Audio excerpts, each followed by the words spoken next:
안녕하세요. 20년 가까이 중국에서 조선족으로 살다가 작년부터 한국에 정착한 박동찬이라고 합니다. 지금은 연세대학교에서 국어 국문학을 전공하고 있고 동북아 곳곳으로 진출한 조선족 청년 대학생들의 네트워킹을 추진하는 청년 공동체 세움의 대표를 맡고 있습니다. 저희를 이제 정의하는 많은 고유 명사가 있습니다. 조선족, 제중동포, 중국교포, 중국동포, 한국계 중국인. 정말 당사자들인 저희마저도 혼란스럽습니다. 오늘은 저희 소소한 이야기들을 통해 조선족의 미래에 대해 고민해보고 더불어 잘 사는 동북아를 그려보는 시간이 되었으면 좋겠습니다. 언제부턴가 조국에 대해 이제 갈등하기 시작했습니다. 그 누가 가르쳐 주지도 않았고 교과서에서도 해답을 찾기 어려웠기 때문입니다. 그래서 스스로 해결을 하고자 나섰습니다. 사전을 펼쳤지요. 해석이 세 가지나 나옵니다. 첫 번째로 조상 때부터 대대로 살던 나라라고 합니다. 뿌리까지 거슬러 올라가면 제 본관은 밀양 박씨이고 조상은 경상북도 구미 의성 일대에 살았습니다.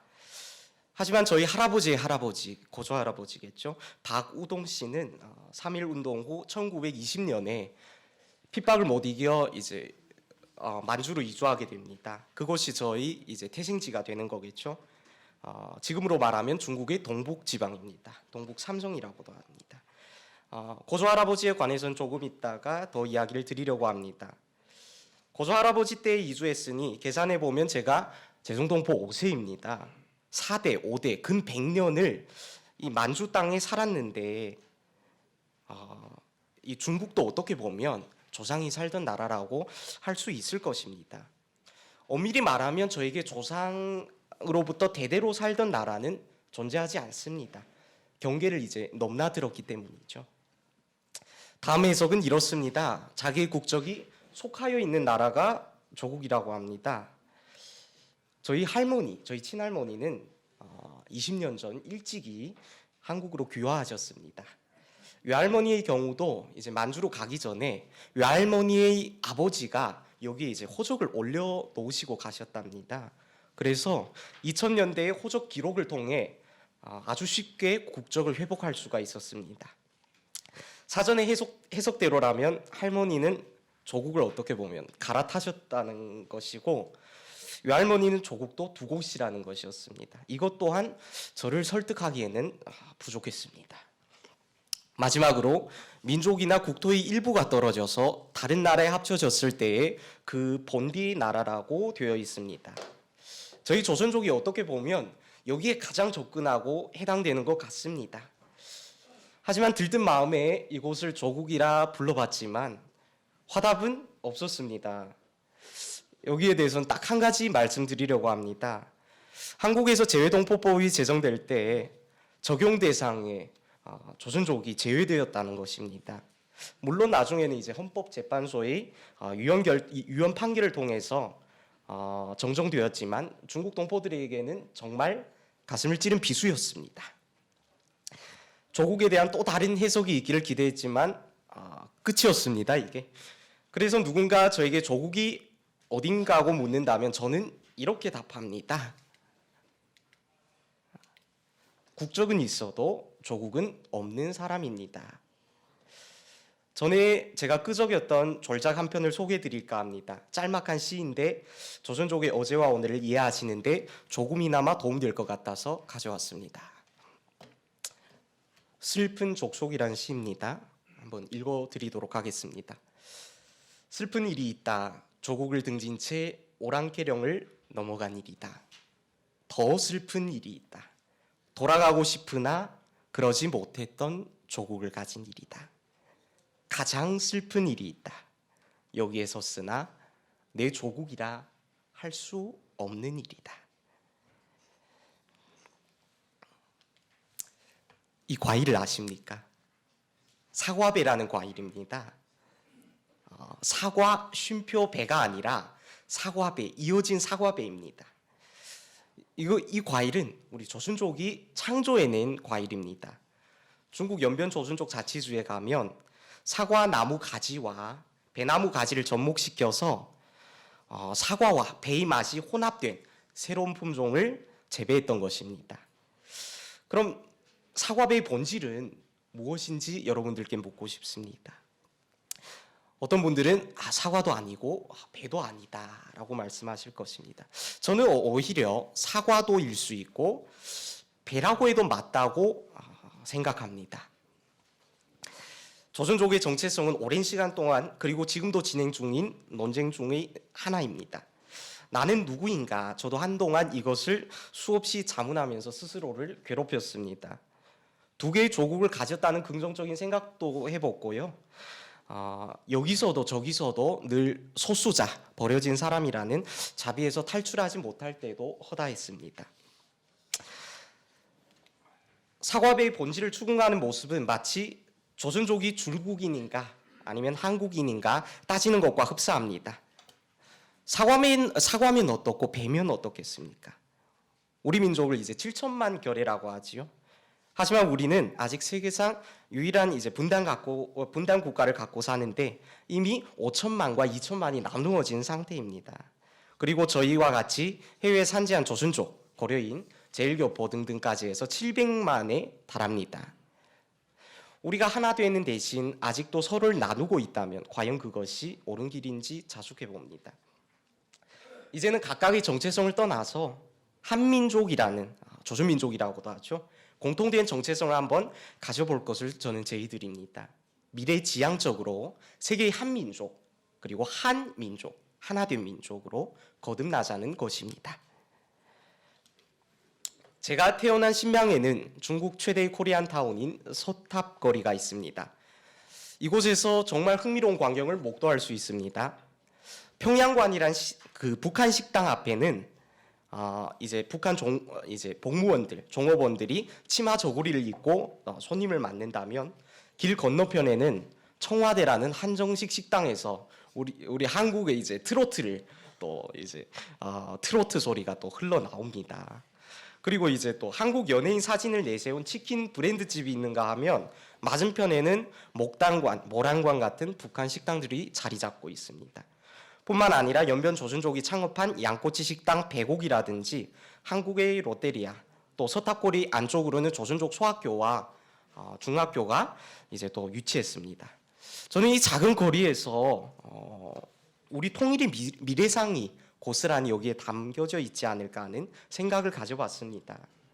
하나의 공간에서 조선족, 한국인, 나아가 북한인, 조선인 이란 정체성을 따지지 않고 공존하고 상생하는 것이 곧 우리가 바라는 간절한 미래가 아닐까 싶었습니다. 여기서는 경계가 중요하지 않습니다. 제한중국동포 70만 시대입니다. 지하철에 다니시다 보면 저처럼 살짝 이상한 억양을 가진 분들을 많이 보실 수 있을 것입니다. 하지만 언론이나 방송에서는 아직도 조선족에 대한 왜곡 보도가 허다하고 편견과 차별이 보이지 않게 작용하고 있다는 것이 안타까운 현실입니다. 감정의 골은 아직 너무 깊습니다. 오늘 행사를 마련한 이제 동북아 평화연대와 모니터링단 강강순례는 이러한 보도를 정정하기 위해서 그리고 이미지 개선을 위한 캠페인을 진행 중인데 저도 그 속에 참여하고 있습니다. 시민들의 응원 메시지도 받고 함께 어울리면서 다른 게 틀린 것이 아니다라는 그런 공감대를 쌓아가고 있습니다. 중요한 것은 만나야 한다고 생각합니다. 이것이 오해를 풀 수 있는 지름길이라는 것입니다. 정서상 다르다는 이유로 조선족의 울타리를 벗어나지 못하는 분들이 아직도 있습니다. 우리 사이를 가로막던 담이 점점 무너지고 경계가 점점 모호해지는데 울타리를 다시 쌓아 올려서야 되겠습니까? 중국의 개국 총리이신 주을레 총리는 이런 멋진 말을 남깁니다. 구동존이라는 말이 있습니다. 공통 분모를 살리고 차이는 먼저 보류하자는 말입니다. 굳이 우리의 다름을 부각할 필요는 없다는 것입니다.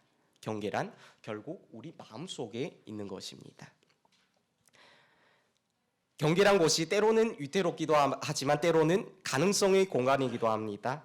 남북 경제 협력이 경계의 땅 개성에서 이루어졌고 북한의 개방과 변화를 유도하는 신의주와 나선에서 경제 특구가 만들어지는 것처럼 경계는 때론 무의미합니다. 조선족은 평화에 대한 열망이 각별한 공동체입니다. 조선족이 왜 생겨나고 우리는 왜 만주로 이주했는지를 생각해 보면 저희 또한 전쟁의 산물이자 피해자라는 것입니다. 일제에 의해 삶의 터전이 빼앗겨졌기 때문입니다. 그런 침략에 저항하기 위해 또 갔던 것이 아니겠습니까? 저희 고조할아버지 박우동도 일제에 맞서다가 이제 한국에서 체포영장이 발부되어서 3.1운동 이듬해인 1920년대에 만주로 이주하게 됩니다. 그리고 이제 불의 총칼에 죽임을 당한 분이십니다. 그래서 연변에는 산산진달래 촌촌 열사비라는 말이 있을 정도로 전쟁에서의 희생과 피해가 막대한 공동체가 바로 조선족이라는 것입니다. 저는 전쟁의 아픔을 직간접적으로 맛보았다면 우리가 평화를 외치는 것도 너무 당연한 일이라고 생각합니다. 이산 가족이 남북 사이에만 존재할 줄 아시었겠지만 중국 동포 중에도 그 수가 상당합니다. 올해 초에 제가 KBS 한민족 방송 보고 싶은 얼굴 그리운 목소리 녹화에 참여했습니다. 30년 전에 저희 외할아버지가 한국에 있는 혈육을 찾아주셨으면 하는 내용으로 제작진에게 편지를 수도 없이 썼다고 합니다. 손주인 제가 그 자리에서 육필 편지를 전달받아서 대독했습니다. 외할아버지는 이제 일제 강점기 때 아버지를 따라서 만주로 왔는데 그 아버지의 형제들은 오지 않고 한국에 남아 계셨다고 합니다. 나중에 이제 찾으려 했지만 연락도 끊기고 이제 한국과 중국과 단교가 되는 바람에 속수무책이었습니다. 그 애타는 마음은 외할아버지의 편지를 통해 그대로 이게 드러났고 읽으면서 저도 모르게 눈시울이 붉어졌습니다. 다행히도 1984년에 제작진의 도움으로 외할아버지는 사촌 누나를 찾게 됩니다. 수교 후에는 친척 방문 비자로 한국에 입국하셔서 극적인 상봉을 이루시고 이제 세상을 떠나시게 됩니다. 디아스포라여서 겪었던 이별 외에 이별도 많습니다. 조선족 사회에 한때 거세게 불었던 출국붐, 이제 한국 노무붐이라고도 하죠. 그것을 기억할 것입니다. 물론 지금도 현재 진행형입니다. 저희 부모 세대가 좀 잘 살아보자고 아무것도 모르는 저희들을 남겨두고 한국으로 떠나고 일본으로 떠나고 미국으로 떠났습니다. 특별히 한국에는 정말 많이 들어오셨죠. 저는 아버지와 3년, 어머니와 10년, 할머니와 20년 동안 이러한 이별을 감수하면서 살았었습니다. 지금은 저희 세대가 어느 정도 자랐기에 우스갯소리로 이렇게 할 수 있는 얘기지만 저희가 이제 학교 다닐 때 이제 글짓기를 하면 전부 이제 엄마가 보고 싶다, 빨리 왔으면 좋겠다 이런 내용들로 이제 도배되었고요. 백일장에서의 수상 작품들도 보면 거의 다 이런 가슴 아픈 사연들이었습니다. 우리 5년, 10년이 이상 가족들의 7, 80년에 비하면 아무 의미도 없다는 것을 알고 있습니다. 아픔도 아파봤던 사람이 이해하고 체휼할 수 있는 것입니다. 그래서 조선족은 어떻게 보면 통일의 당위성을 가장 잘 이해하고 있는 공동체라 할 수 있습니다.